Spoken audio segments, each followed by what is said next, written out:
The third injection method that we're going to talk about is the fragmentation attack. The fragmentation attack is very similar to the previous one, but in this attack we have to obtain 1500 bytes of the PRGA, the pseudo random generation algorithm.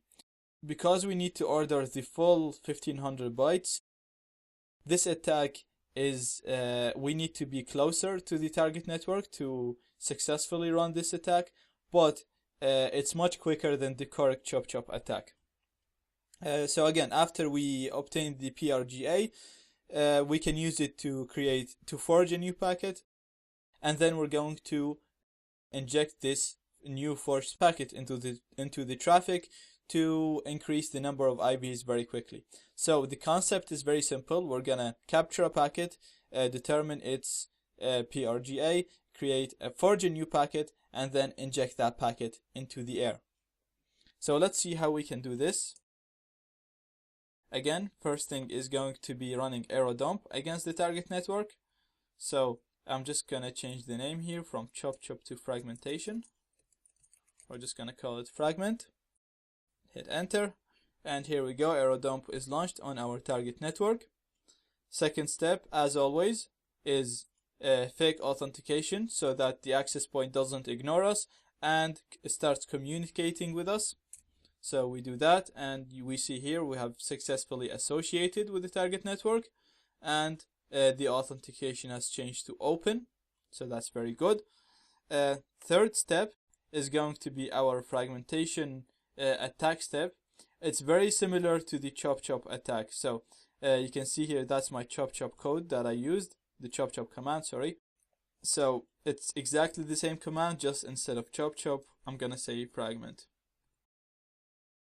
So it's airplay ng fragment b, the target address of my target network, and then h, the MAC address of my own network. Of my own Wi-Fi card. So I'm just gonna associate myself again and do the fragmentation attack. So it's waiting for a packet now. Once it captures that packet, it's gonna try to determine its PRGA. And here we go. We got a packet. So it's asking me, do I want to use this? I'm gonna say yes, please. Now it's trying to determine the PRGA.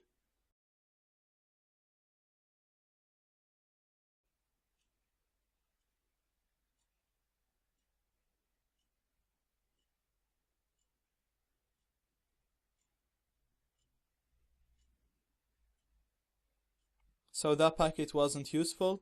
It's just waiting for another packet to use. It's asking me, do I want to use this? I'm gonna say yes again.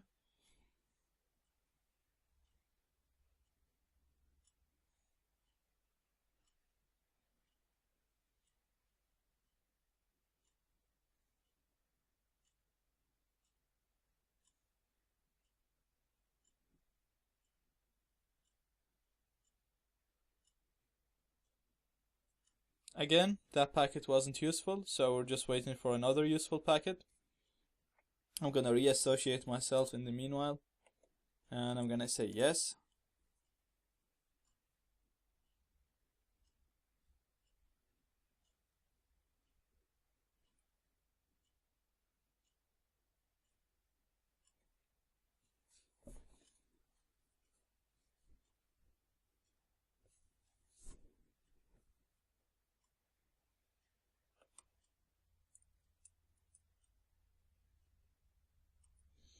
Okay, now this time this packet was useful,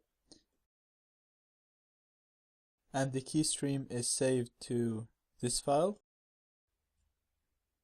Okay, now we're just gonna need to again, the same as we did in chop we're gonna use this key stream to create a forced packet.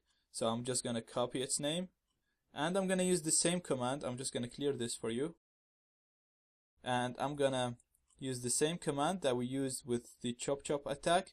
The only difference is I'm gonna remove the Y, and I'm gonna put the name of the new key stream that we captured, and the name of the packet that we're gonna create, I'm gonna call it fragment forged packet. So we're just gonna go over the command again. It's packet forge -0 to create an ARP packet. A, we put the target MAC address. H is my own MAC address.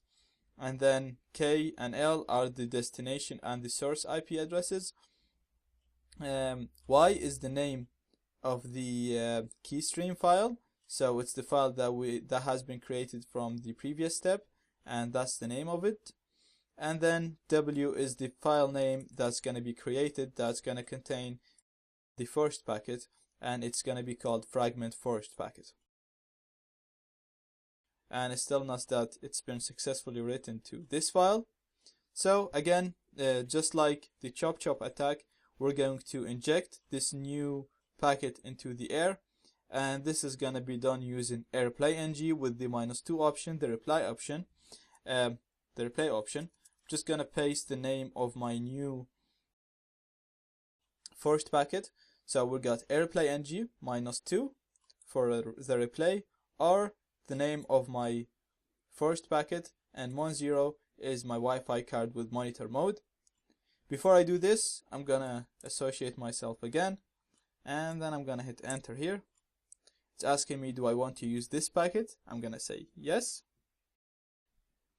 And here we go, we can see the data is flying.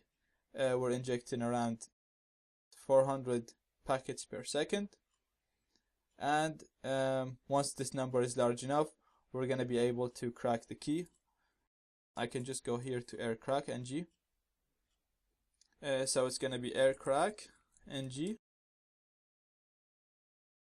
fragment test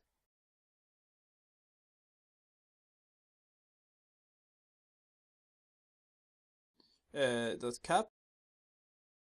And here we go, we can see the key. That's the web key, and we have 30,000 IVs. So if we go back here, it's probably even more, it's 35,000, and the numbers are increasing quickly. So that was the 3 methods to inject packets into the air. There is more methods, but that's in my opinion the best 3 methods to increase the number of data into idle networks. This way we're able to crack any WEP encrypted network.